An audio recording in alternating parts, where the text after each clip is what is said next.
ma ni leen ana ñi nga xam ne dañoo bëgg a sañse lu tey sañse loo xam ne soo génnee ñëpp dañ lay naan sañse nga dawal gaaw fi nga xam ne moom mooy marché HLM ci waa kër Serigne Mourtala bépp sañse bu bëgg rek soo fa demee diñ ko fa daldi gis may la woo xoolal li ci ay labaya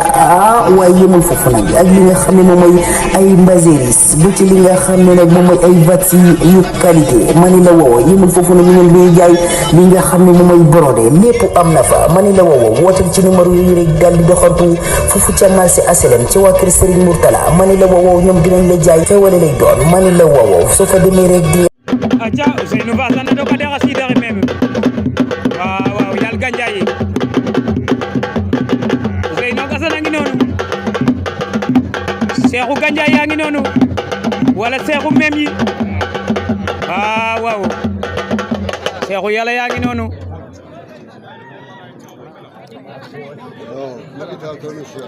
acha lay coxande ba maak lay nga Ousseynou lay Assane akona daka ke nande tandora waaw yalo mem ñaxar wala yal Gandiaye a commencé andu ko tonga de ngor ke waaw aha yalo andu ko tonga de ngor ke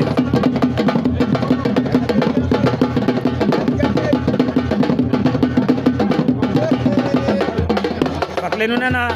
Ousseynou jegun wa Giropo ala ya dene giropo ya sami mbad amin ugana men ya sami garmen mbad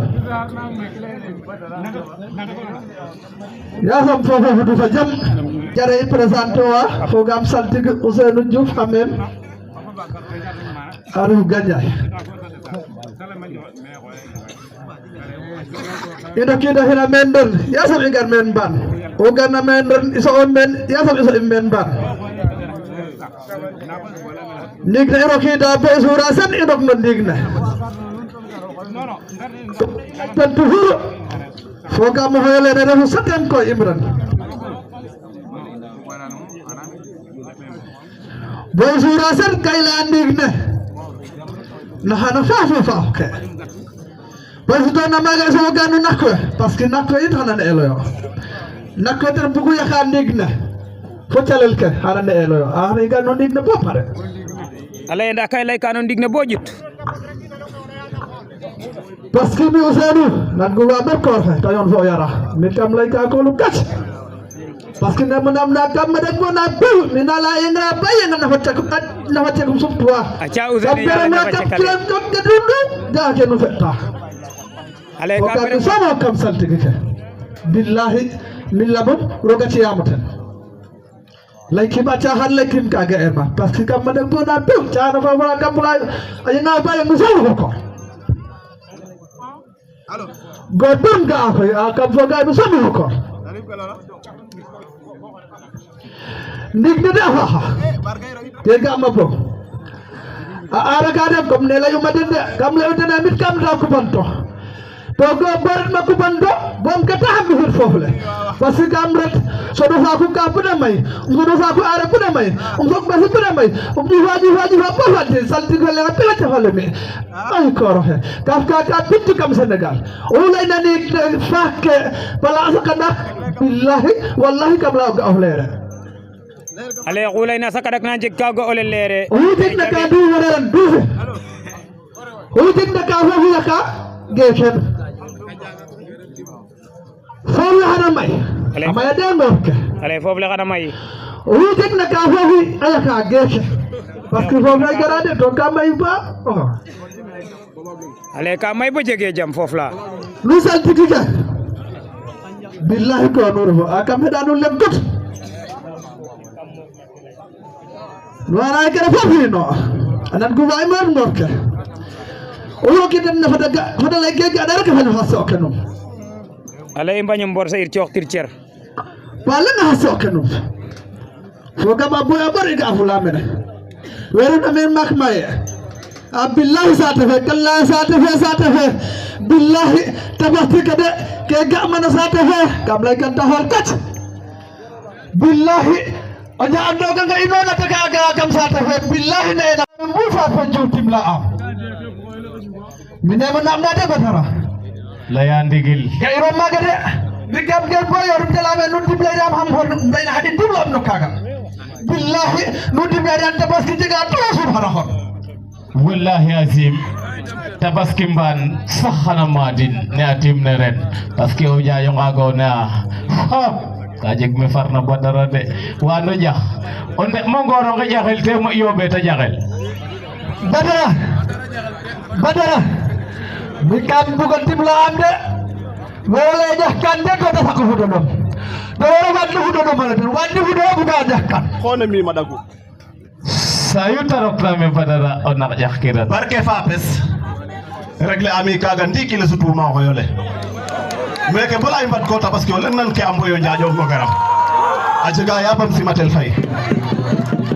kaga ba diga garanti Malik Faye garanti an yalo ngoy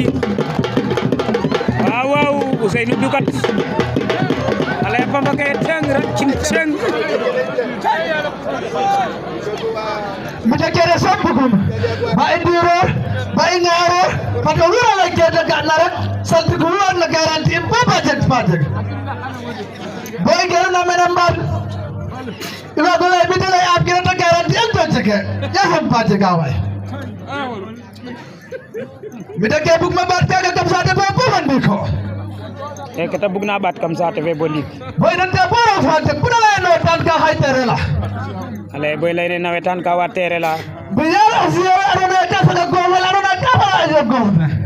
billahi wallahi kam bugno den la ke mo wajaran kam do tan ke o balle to kat to go ja ngoro nga e njaajo ngoro na fokat telo balole kam nawetan ke maga faru koy kam bugte billahi wallahi aswa salti ke fawad la garanti o haymen fata garanti bas faga dar terala alumpa pajata lumka makka ka cekkat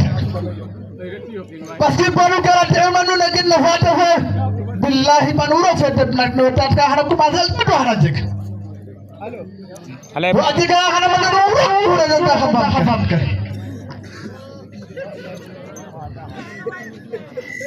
ke olaya jegay de ta hey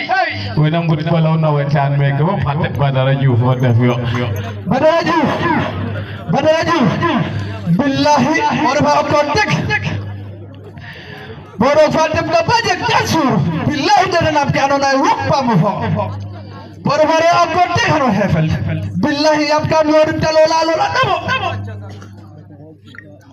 e kam yor winta lola lo badara ore fa ngay kor xana dum badara eto kam billahi men kera dande mom de a billahi ke dam na basoro fam mo ko la ko yam futu ka kamala ko inora mage kama tukar jërëjëf kor boy inora mage kama tukar aha jërëjëf kor kama tukar bu mo kete kam masafa billahi magasin de kam masafa ten bu mu dara de gor ale kama tukar bug morok kam marché na